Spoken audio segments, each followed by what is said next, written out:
Bien, on s'est arrêté donc à 2 Corinthiens chapitre 2 à partir du verset 11.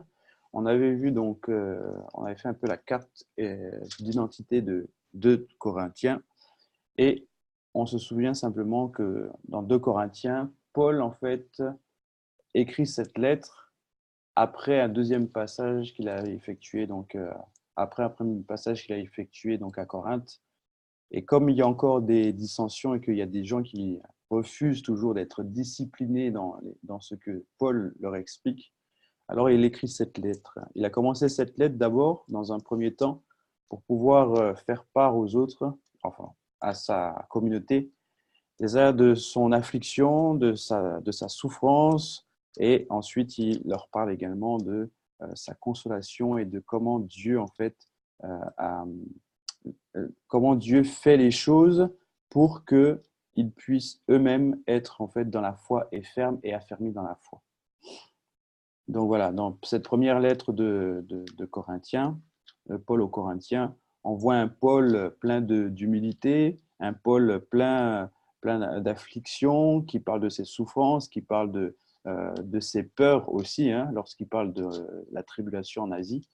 On voit un Paul qui est plein d'humilité et qui cherche réellement à faire du bien au peuple et qui cherche vraiment que son peuple, en fait, que les Corinthiens, enfin, en tout cas les chrétiens de Corinthe, puissent grandir dans la foi et à se demander s'il doit encore les aider de sa présence ou bien s'il laisse le Saint-Esprit faire, enfin, enseigner et laisser enseigner donc les Corinthiens.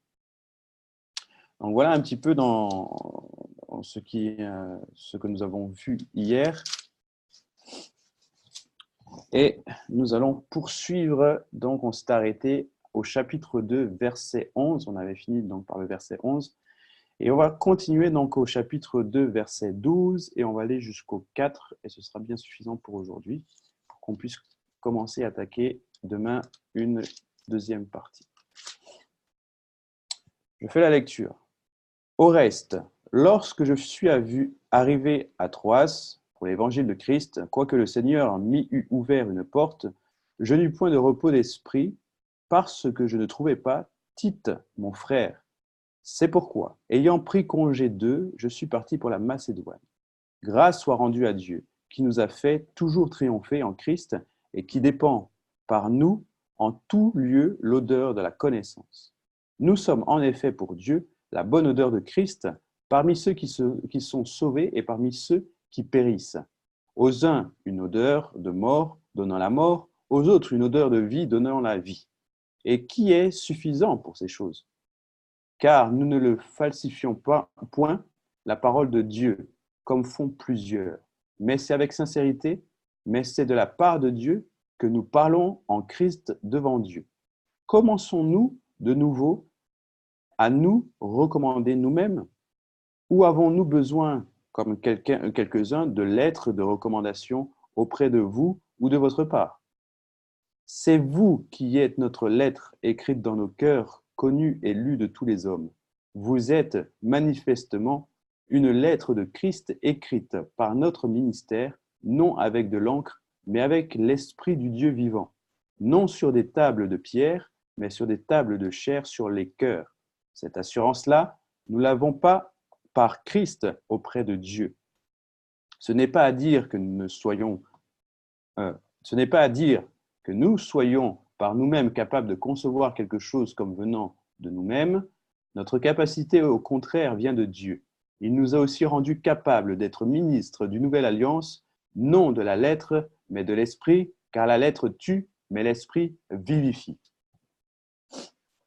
Ok, donc en fait, là, Paul, il continue, hein, il rappelle simplement, donc, il parle toujours donc, aux Corinthiens, et il explique encore, bon, il continue un peu sur la même lancée qu'on a vue hier, il explique pourquoi il n'était pas revenu donc, à Corinthe, mais il était allé directement, est parti vers la Macédoine. D'accord?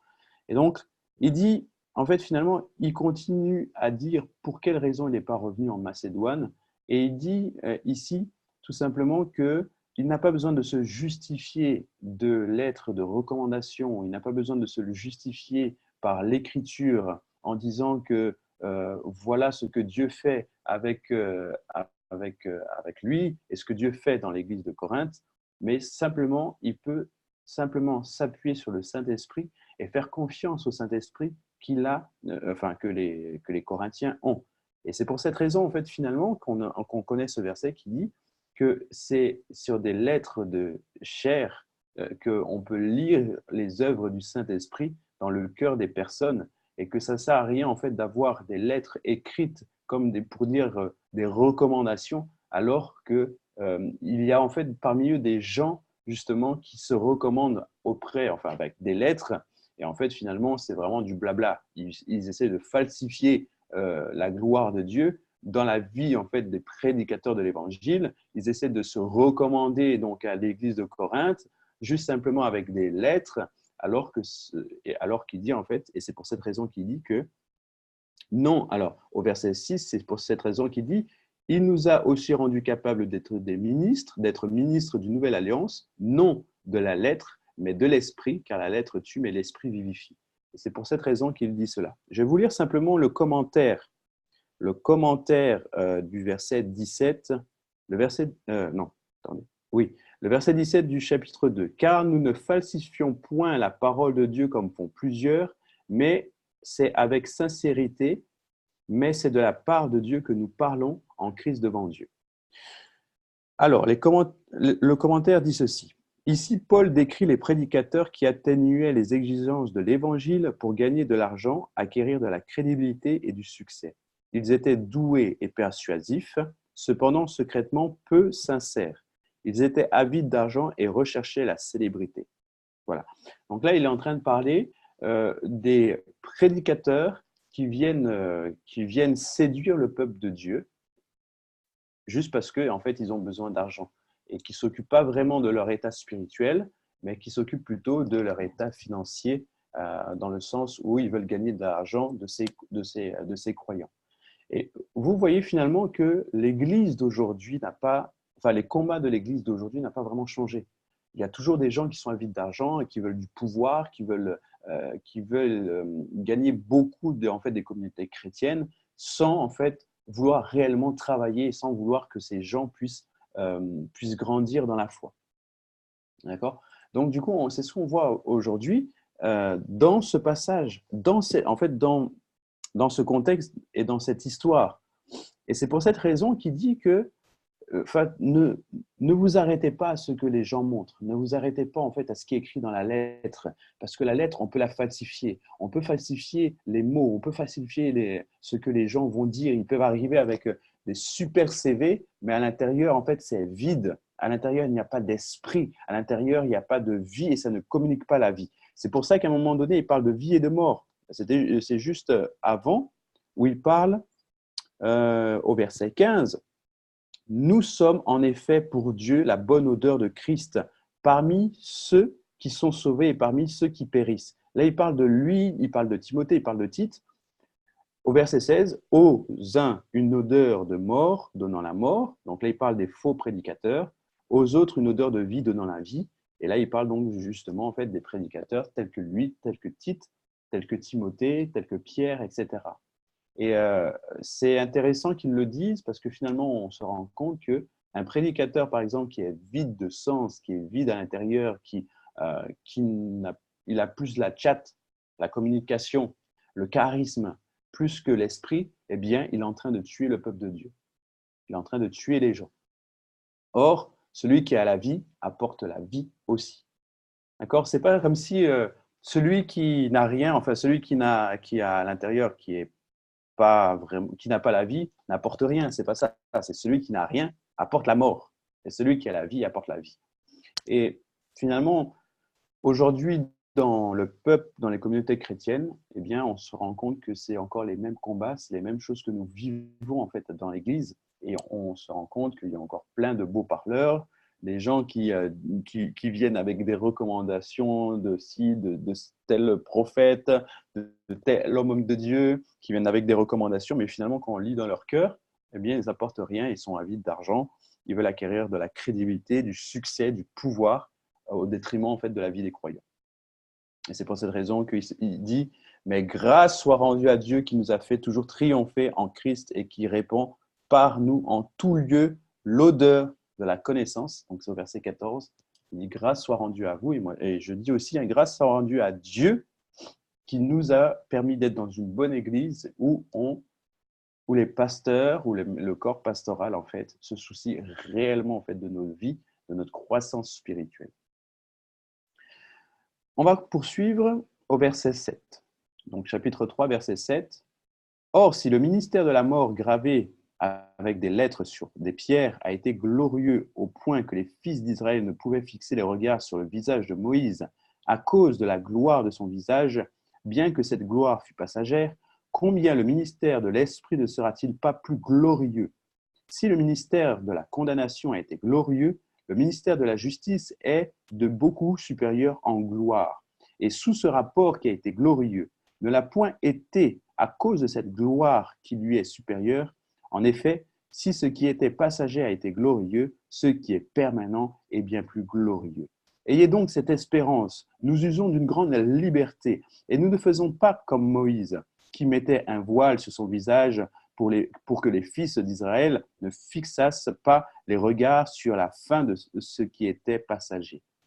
Mais ils sont devenus durs d'entendement, car jusqu'à ce jour, le même voile demeure quand ils font la lecture de l'Ancien Testament et ne se lève pas parce que c'est en Christ qu'il disparaît. Jusqu'à ce jour, quand on lit Moïse, un voile est jeté sur leur cœur, mais lorsque les cœurs se convertissent au Seigneur, le voile est ôté. Or, le Seigneur, c'est l'Esprit, et là où est l'Esprit du Seigneur, là est la liberté.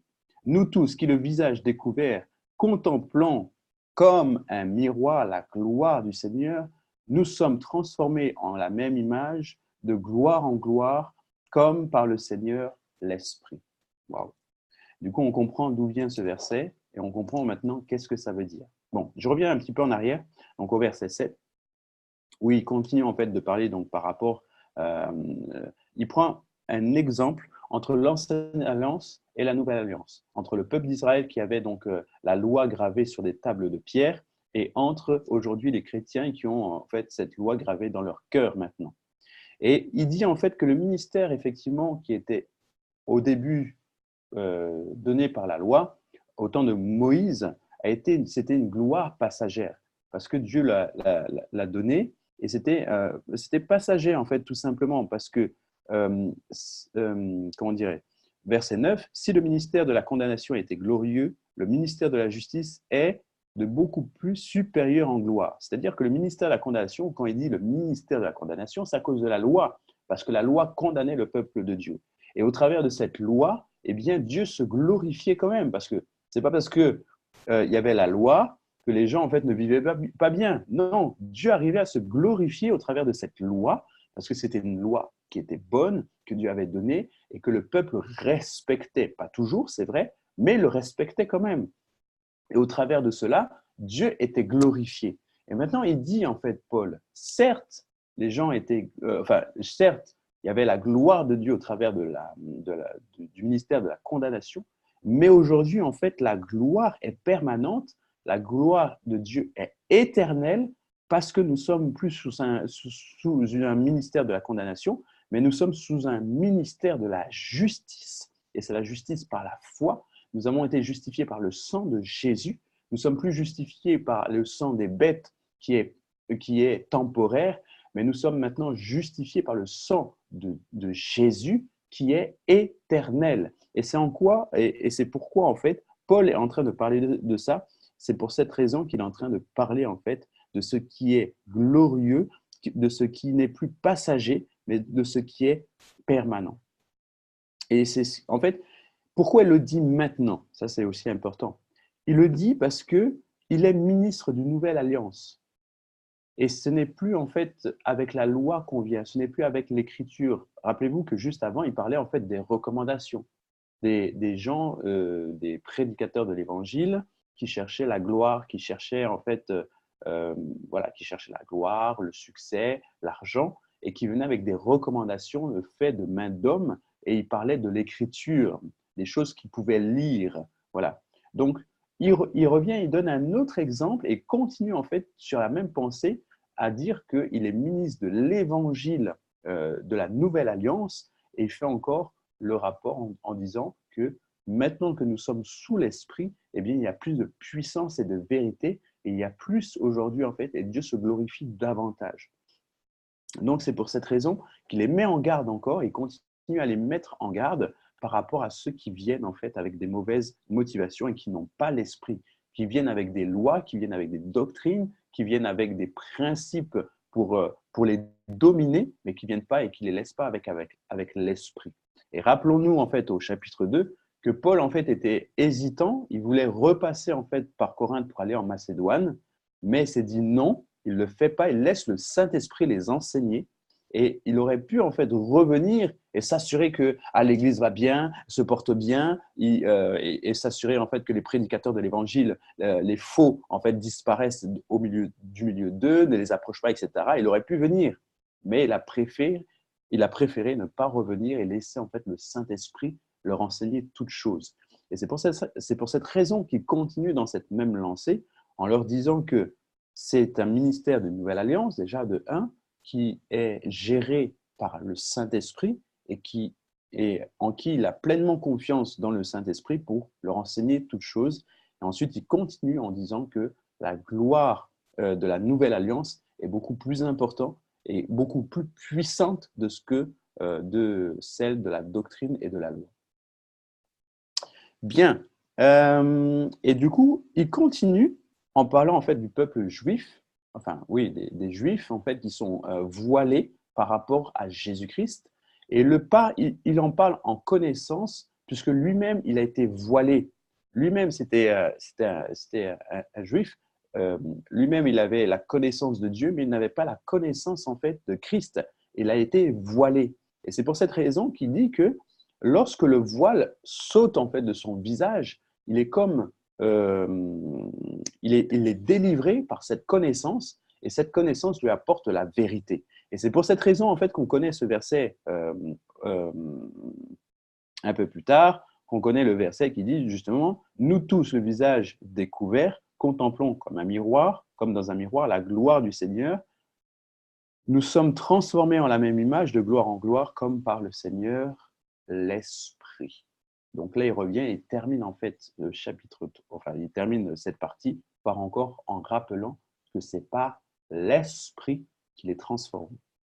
On va revenir juste un peu au verset 12. « Ayant donc cette espérance, nous usons d'une grande liberté, et nous ne faisons pas comme Moïse qui mettait un voile sur son visage, pour que les fils d'Israël ne fixassent pas les regards sur la fin de ce qui était passager. » Sur la fin de ce qui était passager, c'est-à-dire la gloire de Dieu qui était passager. Il faut savoir que lorsque Moïse était en présence de Dieu, lorsqu'il descendait, il était descendu en fait de la montagne et qu'il avait reçu en fait les 10 commandements, il y avait la gloire de Dieu sur Moïse, d'accord? Mais c'était une gloire passagère. Et il était obligé de se couvrir le visage pour pas éblouir pour pas éblouir le peuple de Dieu, d'accord? Et c'est pour ça qu'on parle d'un voile. Et c'est pour ça que Paul dit que c'est une gloire passagère, parce que le visage de Moïse a fini par briller, et après ils ont repris tout simplement leur vie normale. C'était juste temporaire, il avait la marque de la gloire de Dieu sur lui temporairement. Mais ce qu'il est en train de dire aussi, c'est que nous qui avons le Saint-Esprit au-dedans de nous, la gloire que nous portons en nous est permanente, elle est éternelle, parce que nous avons l'Esprit au-dedans de nous. N'oublions pas que l'Esprit, ce n'est pas simplement l'Esprit, c'est la gloire de Dieu, c'est la présence de Dieu que nous avons au-dedans de nous, c'est la présence de Dieu, c'est la gloire manifestée par le Saint-Esprit que nous avons au-dedans de nous, qui est permanente. Et c'est pour cette raison qu'il dit, donc Moïse était, au verset 13, Moïse était obligé donc de se voiler pour que les fils d'Israël, donc le peuple d'Israël, ne le fixent pas en fait, ne fixent pas leur regard sur la fin de ce qui était passager, donc la gloire passagère. Il le rappelle. Verset 14, « Mais ils sont devenus durs d'entendement, car jusqu'à ce jour, donc jusqu'au moment où ils parlent, le même voile demeure comme ils font la lecture de l'Ancien Testament et ne se lève pas parce que c'est en Christ qu'il disparaît. » Voilà. Et il est en train de dire que ce voile, c'est comme un voile qui est encore sur eux, un voile qui les couvre, un voile qui les empêche de voir la gloire de Dieu qui est encore sur eux. Ils n'arrivent pas à voir la gloire de Dieu tant que le Saint-Esprit, tant qu'ils ne sont pas en Christ, tant que ce n'est pas par l'Esprit Saint et par la connaissance de Christ que le voile est ôté. Il dit bien, donc voilà, ce voile en fait disparaît en Christ seulement. Verset 15, jusqu'à ce jour, quand on lit Moïse, un voile est jeté sur leur cœur, mais lorsque les cœurs se convertissent au Seigneur, le voile est ôté. Voilà. Donc vraiment, le voile en fait de l'entendement, c'est le voile de l'entendement est ôté lorsque les gens arrivent au Seigneur. Okay, ils sont comme révélés, ils voient vraiment la réalité et ils se disent waouh, on est enfin en fait libre, on est vraiment libre aujourd'hui. Nous sommes plus la condamnation de la loi, mais nous vivons par l'Esprit. Or, verset 17, or le Seigneur c'est l'Esprit, et là où est l'Esprit du Seigneur, là où est l'Esprit du Seigneur, la liberté, là est la liberté, pardon. Voilà. Là où est l'Esprit du Seigneur, là est la liberté. Et c'est pour ça qu'il conclut au verset 18, « Nous tous, qui le visage découvert, contemplons comme dans un miroir la gloire du Seigneur, nous sommes transformés en la même image, de gloire en gloire, comme par le Seigneur l'Esprit. » Et il est en train de dire que finalement, nous n'avons plus besoin de regarder à Moïse, qui avait la gloire sur son visage. Tu peux simplement te mettre devant ton miroir, te regarder, parce que la gloire de Dieu est sur toi, et tu es transformé, et tu es transformé en la même image, donc en la même image en la même image que Moïse, qui avait la gloire sur lui. Tu es transformé en la même image de Christ, qui est en face de toi, qui est au-dedans de toi. Tu es transformé en la même image, de gloire en gloire, comme par le Seigneur l'Esprit, comme par l'Esprit du Seigneur qui est sur toi. Et je vais vous lire le commentaire du dernier verset. Nous tous, donc, qui avons le visage découvert. Lorsque nous expérimentons l'intimité, l'amour, la justice et la puissance de Christ à travers la prière et le Saint-Esprit, notre être est transformé en son image. Dans cet âge, la transformation est progressive et partielle, mais lorsque Christ reviendra, nous le verrons face à face et notre transformation sera complète. Donc voilà en fait le commentaire, là ce qu'il est en train de dire, que c'est dans l'intimité, dans l'amour, la justice et la puissance de Christ, au travers de la prière et du Saint-Esprit, que nous sommes transformés en son image. Donc pour pouvoir être transformés et pour pouvoir vivre en fait cette gloire permanente, nous devons passer du temps dans la prière, nous devons passer du temps dans l'intimité avec Dieu, nous devons passer du temps à aimer et dans l'amour de Dieu, et nous devons en fait passer du temps ensemble dans la recherche des choses spirituelles, en priant le Seigneur et par le Saint-Esprit également, donc c'est-à-dire également par les prières du Saint-Esprit, nous pouvons donc rentrer en fait au contact de cette gloire éternelle qui n'est plus passagère. Donc voilà en fait ce que Paul a exprimé donc dans ce passage au chapitre 2 et 3, où il parle vraiment de la nouvelle alliance qui ne peut pas être falsifiée. Il parle de l'Esprit Saint et du ministère finalement du Saint-Esprit qui ne peut pas être falsifié, mais qui nous transforme réellement et qui nous donne vraiment de l'espérance, qui nous donne la vérité et qui nous fait passer en fait d'un état voilé où nous n'avons pas la connaissance en fait de la réelle liberté. Et lorsque nous venons en Christ, ce voile de l'entendement saute, il est ôté, et à ce moment-là, nous connaissons Christ et nous sommes réellement libérés. Donc finalement, la liberté que nous avons en Jésus-Christ vient de l'information et vient surtout de l'enseignement que nous recevons. C'est une connaissance qui nous libère. C'est la connaissance de la vérité qui nous libère.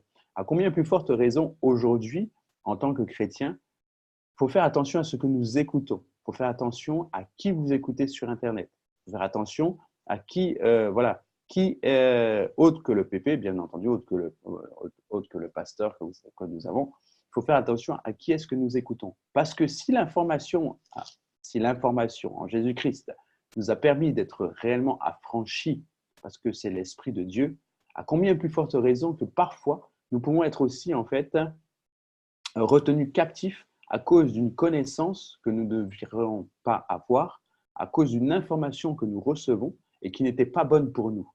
Donc vraiment, faites attention à ce que vous écoutez, faites attention à ce que vous donnez cas dans tout ce qui est dans les enseignements, d'accord? Faites attention à qui vous écoutez et prenez vraiment, en fait, laissez-vous transformer par le Saint-Esprit, d'accord? Et ça, c'est très important. Ne prenez pas simplement des paroles qui vous feront du bien, des paroles qui vont dans votre même sens, mais apprenez en fait à écouter le Saint-Esprit et à être transformé, d'accord? La transformation fait mal, la transformation demande de l'humilité, de reconnaître ses erreurs, la transformation demande de pouvoir passer d'un état à un autre, d'accord? C'est-à-dire que dans cette transformation, il peut y avoir une perte de matière ou pas, mais tu changeras d'état.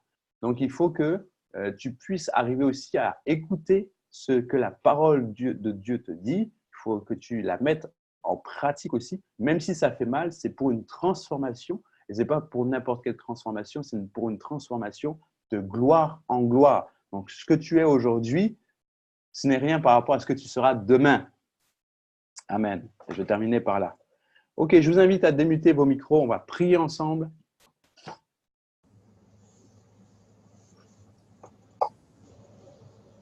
On va prier ensemble donc, par rapport à ce passage que nous avons lu.